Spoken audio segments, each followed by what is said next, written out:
Много людей. Спасибо вам за поддержку. Иншаллах. Идем дальше.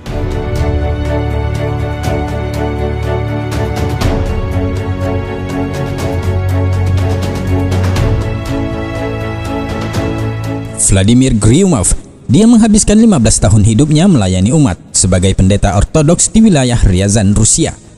Dan kemudian hidupnya berubah drastis oleh satu peristiwa yang membuat hatinya bergetar.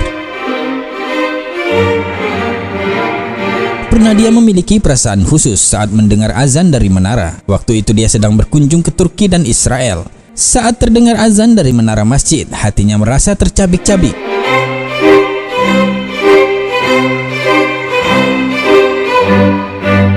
Perjalanannya kepada Islam pun dimulai. Seorang gadis desa di wilayah Ryazan menikah dengan seorang imigran muslim dari Asia Tengah, dan gadis itu pun masuk Islam. Setelah pernikahan itu, gadis desa yang telah menjadi muslimah dan mengenakan jilbab itu seringkali dilecehkan oleh penduduk. Penduduk tidak menyukai ada seorang wanita muslim yang berbaur dengan mereka. Sampai suatu hari di sebuah toko, pendeta Gryumov menyaksikan langsung perlakuan penduduk kepada muslimah baru itu. Penjual toko menolak untuk melayani dan menjual makanan kepada muslimah baru itu, dan bahkan mengusirnya. Melihat reaksi para penduduk dan pemilik toko yang keterlaluan itu, pendeta Gryumov berdiri membela dan memberi perlindungan. Gryumov berkata kepada penduduk, siapa sekarang yang berani melecehkan dan menghinanya akan berhadapan dengannya secara pribadi. Saya menganggap penghinaan kepada sesama penduduk sebagai penghinaan kepada diri saya. Subhanallah. Dan sebelum muslimah itu meninggalkan toko, dia mendekati pendeta Gryumov untuk berterima kasih. Lalu muslimah itu berbisik, semoga Allah membalasmu dengan kebaikan. Masya Allah, kata-kata muslimah itu menusuk hati sang pendeta. Hidayah Allah pun sampai. Gryumov mulai belajar memahami Islam, dan perlahan dia benar-benar meninggalkan kegiatannya sebagai pendeta ortodoks. Dan kemarin di bulan Februari 2022 ini, di Masjid Pusat Moskow, Rusia, Vladimir Gryumov yang berusia 48 tahun ini mengucap syahadat dan merubah namanya menjadi Said Muhammad. Alhamdulillah.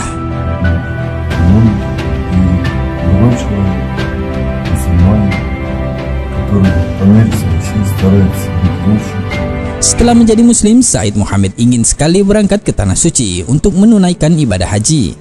Dia berkonsultasi dengan imam dan saudara muslim di sana, dan kemudian dia memutuskan untuk ke Tanah Suci dengan berjalan kaki. Subhanallah. Dia berkata ingin melihat dunia yang diciptakan oleh Yang Maha Kuasa lewat perjalanannya.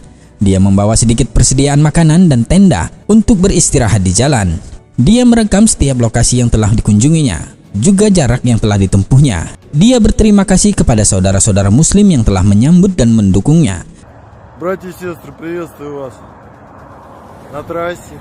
До Тамбова уже осталось немного. Аллах утешает по дороге, попадаются хорошие люди. Dia mengunjungi setiap masjid dan berkenalan dengan saudara muslim di sana. Said Muhammad harus menempuh jarak dari Ryazan ke Mekah sekitar 5.000-an kilometer, dan dia telah berjalan sekitar 40-an kilometer. Dan Said yakin dia akan berhasil menempuhnya, insya Allah. Semoga Allah membantu perjalanan saudara kita ini, dijauhkan dari segala mara bahaya, dan memudahkan langkah kakinya menuju rumah Allah. Amin ya rabbal alamin. Wallahu a'lam bishawab.